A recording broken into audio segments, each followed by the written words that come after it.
A part of me feels that's why we're kind of getting Monster Hunter Wilds in 2025. But I feel like if Capcom wanted a game to release this year, I mean a Monster Hunter game, they totally could. But because it's coming next year, assumedly in March, I kind of get the idea that they're looking to make a more complete Monster Hunter at the initial launch. I mean, if you played Monster Hunter, you know.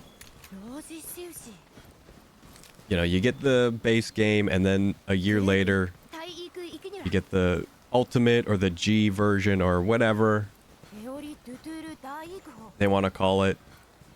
Your Iceborns, your Sunbreaks, that kind of add the next, the highest final rank to the game. And it feels like that format is not, you know, people don't really like that format. Or at least the drawbacks, I feel, are, you know, a bit more obvious. Because you'd have like base game, and then you'd have like base game, end game, and then you'd have the new edition, and then everything you kind of, you know, just played Monster Hunter for, we're grinding, farming, whatever, basically becomes irrelevant. So what I hope Capcom is doing is essentially they're going to launch Wilds, and it's going to have low rank, high rank, and then G rank, and they might just not even have that. They could just have like general hunter rank, but essentially the whole game will go up to like the highest difficulty, and they could still separate it into low rank, high rank, master rank, or G rank, whatever they want to keep calling it. They could do that just in terms of like how far you are in the game, which I think is fine. I think maybe my first idea was bad, but for me, I kind of had this problem not in, well, actually, yeah, in World a bit. So World on console obviously came out a few months before the PC version. But when World was out on console and then it came out on PC, you know, I thought maybe the games would catch up with one another. And maybe not, you know, the initial version of World, but maybe with Iceborne, but it never did. At least from what I can remember, I think it was always slightly behind. Because I remember in Iceborne, it was like, oh, you guys are getting the anniversary event now? Yeah, that's going to be the best gear you can get until then.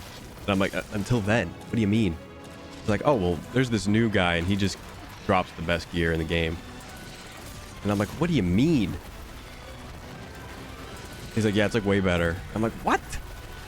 I spent hours getting this stuff, and you're telling me there's just something better? Yeah.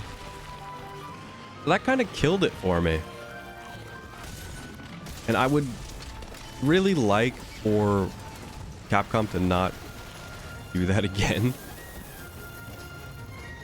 And that's not to say like have a console and PC split. I think they are gonna just do the whole like global launch. It's out on everything at the same time. But I really don't like when, you know something better is just gonna come out. And I guess that's kind of avoidable. I'm not unavoidable. That's kind of unavoidable. Obviously, you want the new stuff to be better than the old stuff. You know, I'm trying to convey that feeling with just like having a base version of new Monster Hunter version, and then knowing that the G rank is going to be coming out at some point. I think that's why I like Monster Hunter 4 so much, because we only got the full version of that. And maybe why I didn't really stick with Generations.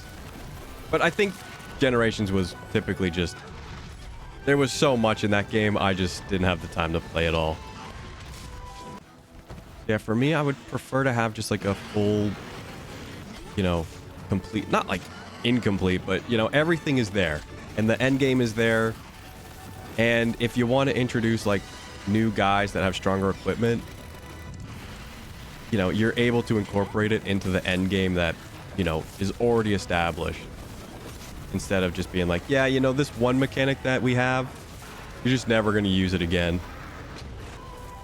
And that's kind of the feeling I've got with Wilds, where I don't think people are sure if it's going to be like fully open world or if it's going to be kind of just like open zone, kind of like how World is, but maybe, you know, to an even bigger degree. I think we'll have to wait and see on that. Or maybe they've said how it's going to be and I've just missed the interview. I don't watch too much Monster Hunter stuff. It feels like it's just going to be open world. I think the technology's there. The demand for games like that is there. I mean, I would also love for them to bring back swimming. Not that I was a big fan of 3. In fact, 3's probably the Monster Hunter I've played the least. But I think if you're doing like a big world kind of game, you should bring back swimming. And like no missing areas either. Gotta have the lava area. Gotta have the snow area. In fact, I would actually be okay if there was maybe some kind of dynamic weather. Not like dynamic weather, but like, you know, maybe, you know, the neutral area gets like a heat wave and you need to have, you know, hot drinks ready in an area that typically, you know, you can't find the item. I think that would actually be something that would be very cool. Very cool.